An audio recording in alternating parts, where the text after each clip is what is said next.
I'm David Lewis. I'm the Executive Director of Property Services. So firstly, on the repair service. So the repair service is clearly a cornerstone of a great service and one of the most important to residents. We know that because you tell us that.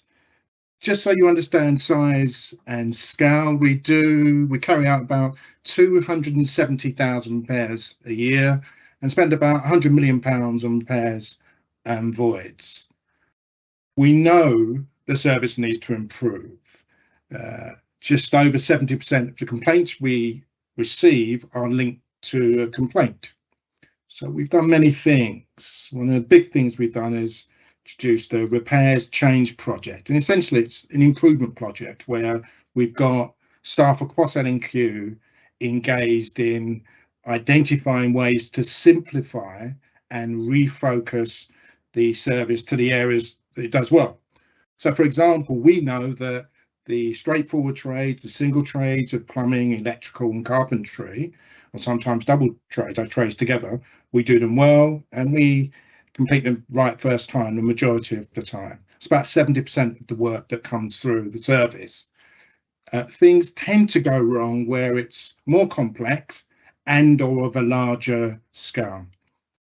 And we're putting in place changes to move this type of work away to our new major works partners that I'll say a bit more about later, because they are better equipped, have the right skills, have the right range of subcontractors to deliver the work well.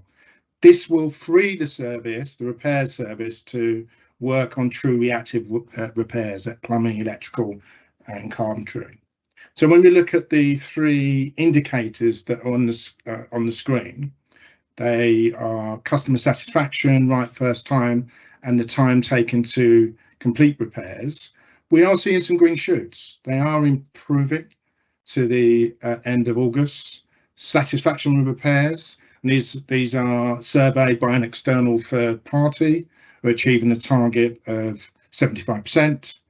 The days to complete a repair, so from when you report the repair to when it's completed, that average time, it's a target of 25 days. It's just outside of that at 26.1 days. And these measure emergencies, urgent and routine repairs. So that's improving, and repairs completed right first time. And that's what we're really aiming for. We turn up, do the repair right first time, so you don't have to contact us or chase us. When things go wrong, it's usually because the repair hasn't been completed right first time, has taken too long to resolve, and you're left chasing us, sometimes multiple times. We are seeing green shoots and we know we need to improve it. Turning to energy efficiency.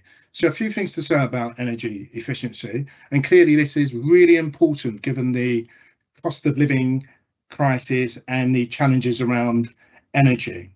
Now our target is an average energy rating of 72.1, or you may see it expressed in a different way. We say EPC, so that's Energy Performance Certificate. And what we aim for is an Energy Performance Certificate of C. We need to ensure all of our stock achieves the EPC C by 2030 and not this average score. So an average score means that some of our stock has a higher EPC rating, might be as high as an A, but clearly we have a cohort of properties that are below that. If you look at the profile of our stock, about 73% of our stock is EPC C or above, about 25% in EPC D, with the remaining 2% a really low rating of EPC E to G. Now, typically these are solid wall converted properties, often Victorian in conservation areas that are really, really difficult to heat and are costly to improve. But clearly we need to target those homes to make sure they are more energy efficient. I'm pleased to report that in March this year, we secured £28 million of funding from the Social Housing Decarbonisation Fund, with our much funding at £62 million over the next 2 years. We are focusing on heat retention so that it's possible to turn the thermostat down, expend less energy and reduce energy costs. And these are for things like insulation, windows, doors, roofs, and to some extent, where necessary, new heating system. Now, this year, we expect to, as you can see, deliver and improve 1,211 properties. To date, it's 150, but we're not concerned by that because the programme is kind of back-ended. We expect to complete most of the work in the second half of the year between now and the end of March. So we will deliver the 1,211 properties that are set out in the slide there.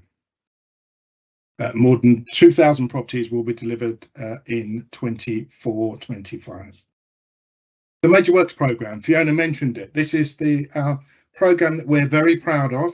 It's one of the biggest ever seen in the sector, £15 billion, as 15-year programme at £3 billion. It's underway. We've got 10 new partners appointed to deliver the programme. We're proud that it's a mixture of large and smaller organisations. They deal with the wide range of works to your homes, decent homes, energy efficiency works, fire safety, mechanical and electrical work, things like lifts and heating systems, damp and mould works. Procurement is underway for a new partner in the Northwest, and that partner will be in place from June next year. But it's not clearly just about the partners, it's also about our ability to manage them effectively. And we have strengthened our internal L&Q team to make sure we get the best performance from those partners. Already some big numbers have been delivered. You see the numbers that were delivered last year with the existing arrangements, and the new arrangements will deliver even more. £170 million this year with kitchen, bathroom, windows and roofs and all of those other areas that you would expect to see. In terms of the key performance indicators that you can see on the screen, the satisfaction, so resident satisfaction, it carries the greatest weight in our performance indicators that we manage with our partners. You can see that the performance is 66% against a target of 85%, woefully short of what we'd expect.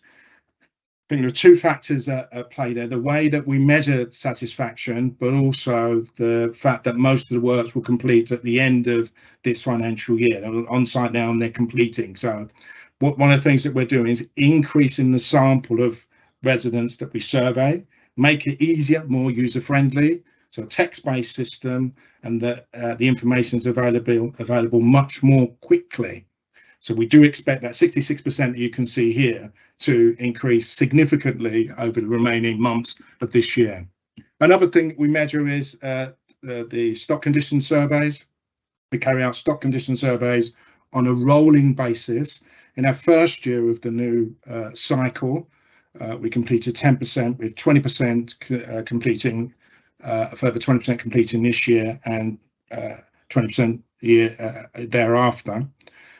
So 30% has been completed today, with a target of 50% being achieved by the end of March. So we're expected to achieve that target, which is really important because what it does, it helps us understand the investment needs that require to your homes and across the areas that you live.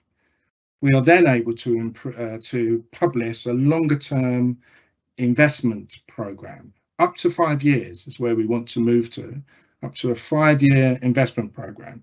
We'll be able to say what, where and when investment will be carried out to your homes, and that information will be available online for the full range of social media platforms. In terms of decent homes is a fairly basic standard, but most of the stock does achieve decency, as you can see, 99.3%, and those properties that are non-decent, that 0.7%, they are in our programme this year to be improved. The decent home standard is being reviewed, and the bar is going to be raised. There'll be clearer definition on standards, and it will include damp and mould, for instance. The final point I'd like to make on this slide is about social value.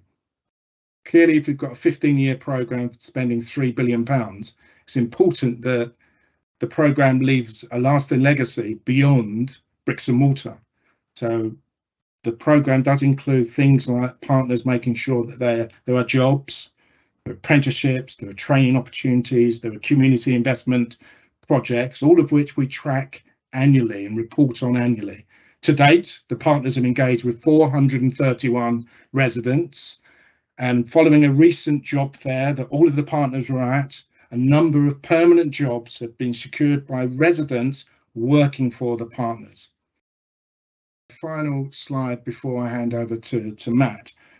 So clearly we have a risk-based approach to inspections, and we've been focusing on our taller buildings first. That's those buildings over 18 metres or 7 stories.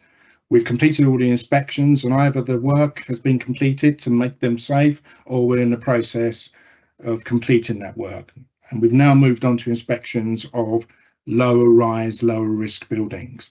This year, our target is to visit and inspect nearly 1,900 properties. To date, we've completed over 1,000, and we expect to hit the target this year, completed by March 2026. And then the final point I'd like to make is just about the Big Six compliance areas. Now, are important because we're all about making sure that we comply with our legal and regulatory responsibilities. And the 6 areas that we really focus on making sure we get it right for residents is on fire safety, to make sure we carry out fire risk assessments and all the associated work that's required. Asbestos management, checking and making sure it's safe. Lifting equipment, we've got over 1,000 lifts that need to be checked, as well as many domestic indwelling lifts. On gas, we've got 58,000 domestic heating systems that we need to check annually, along with many commercial communal sites. On water, we need to check managing our Legionella risk and making sure that water quality is safe. And then finally, on the 6 areas, so electrical safety, checking electrics both in your property and in communal areas. I'm pleased to say we are doing very well in effectively all the areas. Most areas are performing well and or improving.